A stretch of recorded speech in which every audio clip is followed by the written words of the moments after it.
Sephora. It's a new store in Merrick. That's one town away from me.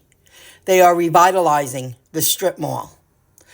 Sephora is using Uber Eats to deliver their products.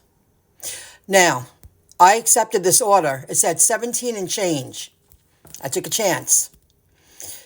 Then, after that, they sent me another order and I took it. And it was a local drop-off. This drop-off for Sephora was not local. It was 15 miles away. It was as if I was completing a delivered delivery.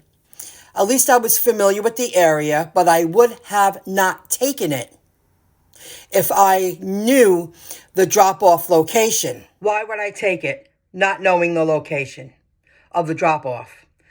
I did call up Uber, and they explained to me that they don't have the drop-off address or the person receiving the order, their name and the address of the drop-off. I'm like, oh my God. I'm going to follow through with this to complete it once so I know for the future I won't be second guessing myself when they send me those type of offers. So I go to, it was a restaurant down the street. I pick it up. Now, I still don't know the drop-off because they had me drop off the food first, the add-on first. So I drove to Sephora, and I walked in. I introduced myself. It's a new store. And I said, do you know where this is being dropped off? She goes, you'll know that when you swipe, you're ready to, when you scan, I had to scan the barcode of the product.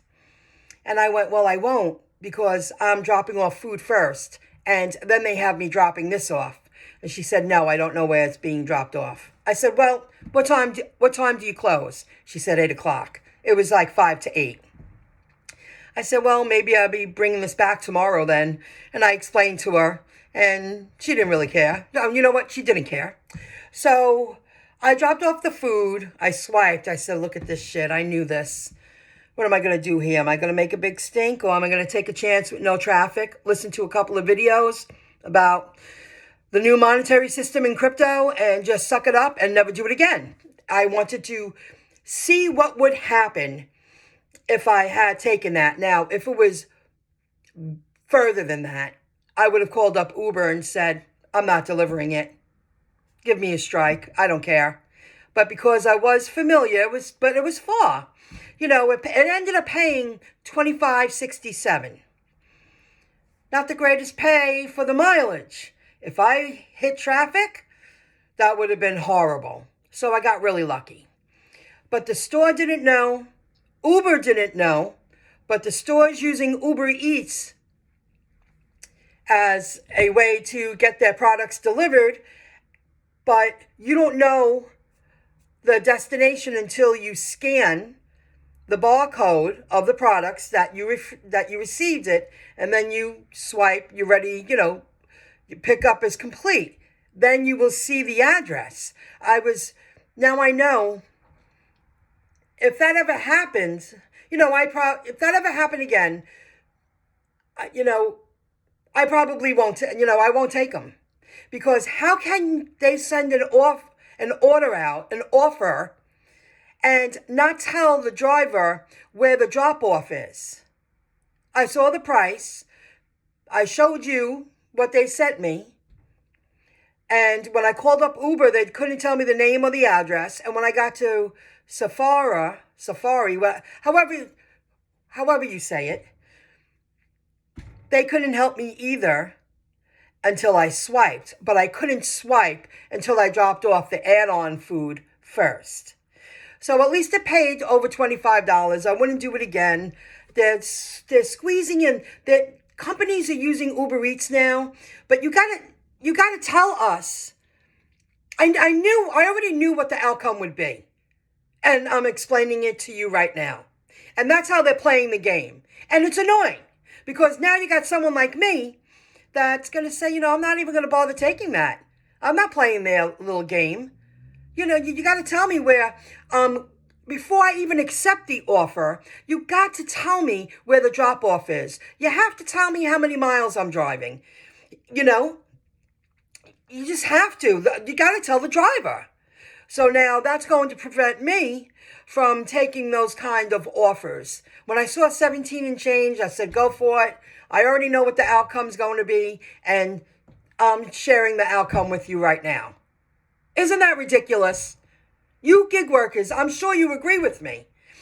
But I'll tell you, if it was any further than that drop off, I would have called up Uber and said, I'll bring the product back tomorrow. I'm not driving it. I'm not delivering it.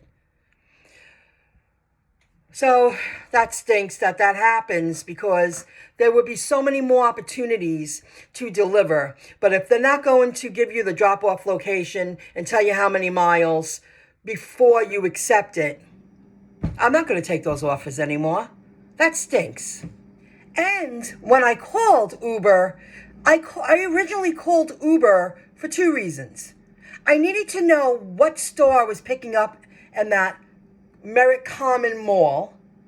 And I was curious, where's the drop-off? Today, Saturday, November 18th, I completed 3 Sparks. And all 3 of them were very local, shop and deliver. And I'm also waiting for $8 more tips to be confirmed. I don't see that being a problem. One paid $14, not the highest payout, but I drove it down the street, and it was only like 5 products. Then the next one was $16.72, and the next one was $16.17, and I have $8 tip coming. So I didn't do so bad, considering I didn't get on the road till, I guess it was like 1:30, 2 o'clock. And I completed some Ubers and Sparks, and I broke 120. Don't forget to check out the link in the description below. I'm also going to cash out $16.33 from my Get Upside app. Every couple of weeks, I break $15, and it's just a little stream of income working in the background in my favor. And I'm going to cash that out, so not such a bad day. dlivrd sent me another offer for tomorrow. I'm going to pass. It's because I have to drive to Hauppauge to drive it back to Farmingdale. And the subtotal food is $6.50. Base fee is $18.35. Tip is $15. And the mileage from Hauppauge back to Farmingdale, and Farmingdale is 30 minutes from my home, is 16.7 miles. It's just not worth it for me. So I'm going to decline this one too.